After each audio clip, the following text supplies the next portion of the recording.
New Horizons changed up the way we play Animal Crossing by bringing in core mechanics that have existed in the series for forever, like decorating, and completely expanding them into something that we haven't previously experienced. Like with every new Animal Crossing game, existing mechanics were improved, expanded, and tweaked for more quality of life improvements. New installments also bring along new mechanics. New Horizons is home to the best new mechanic of the series, villager hunting. I know you're expecting me to say like cooking, farming, or pigeon milk, but villager hunting has been my one true love. I was so used to villagers just showing up and leaving without our consent in past games, frickin' jerks. And then a random villager of the game's choosing would decide to make their way into your town. You had almost no control over the situation. We just had to deal with the fact that they lived next to us. Kind of like in real life, but we play video games to escape real life. So why should this be anything like real life? Asks the person who has 2,000 hours in a life simulation game. Okay, I get it. So Nintendo did a thing, a great thing. They allowed us to villager hunt for our own neighbors. We finally had complete control over everything. Well, almost everything. It's still a pain to get the correct villager to leave. I guess more control is a better way to describe it. I can't get enough of villager hunting. I've spent hundreds of hours and over 10,000 Nook Mile tickets doing villager hunts, and I'm still out here getting excited when I find cute villagers on mystery islands. Villager hunting is by far the best new mechanic in the Animal Crossing series. We've all done it. Every single one of us has completed Nook Mile goals with the hopes of collecting more tickets for a better chance to find our dreamies.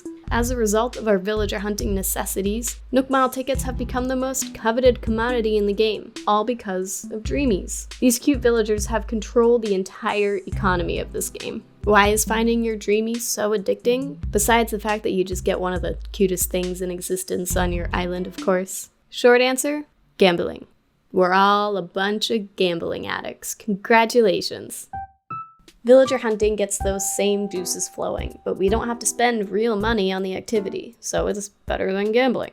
The thrill of finding the villagers you spent hours looking for produces a dopamine rush that you need to recreate only by hunting for another villager. At the end of the day, that's one of the reasons we play video games, right? The thrill of winning, besides escaping real life for a bit. That rush of finally finding that villager after hours of searching through all the horrible ones. It's always exciting to find the villagers, especially the popular ones.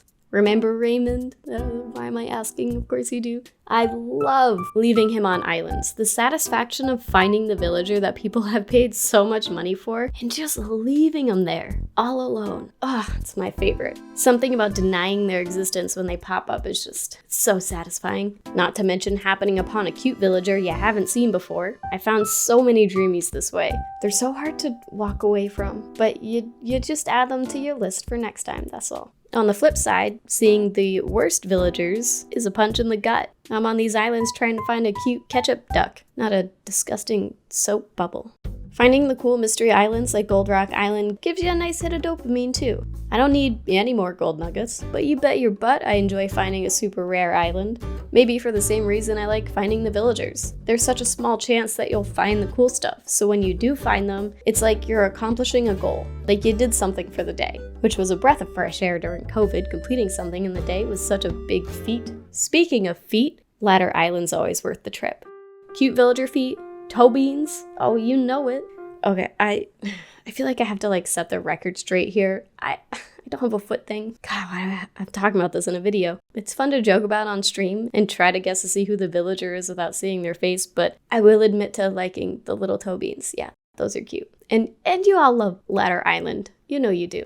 Villager hunting is one of the few mechanics I want to stay with the game series until the end of time. I'm happy stuff like diving, morning aerobics, and Brewster returned to the game, and I would have been completely upset if none of it showed face in this installment. But moving forward, I am going to be completely upset if villager hunting disappears. It has been a mechanic that's kept my post-game alive. I keep hunting. Villager hunting is definitely one of my addictions. That and never finishing my island. If you think your island is done, you're wrong. There's always something you hate and want to change, and it always happens right after you just finished a section. No one's ever 100% satisfied with their island. And if you are, tell me your ways. How are you happy? Give me your brain.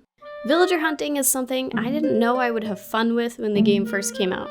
I would sit at the Nook stop printing out 20 tickets in an hour and then try to calculate if the villager I happen across on ticket 7 is truly the best one out of the 20 that I could potentially see. Then Treasure Islands popped into existence and marathon villager hunting was born.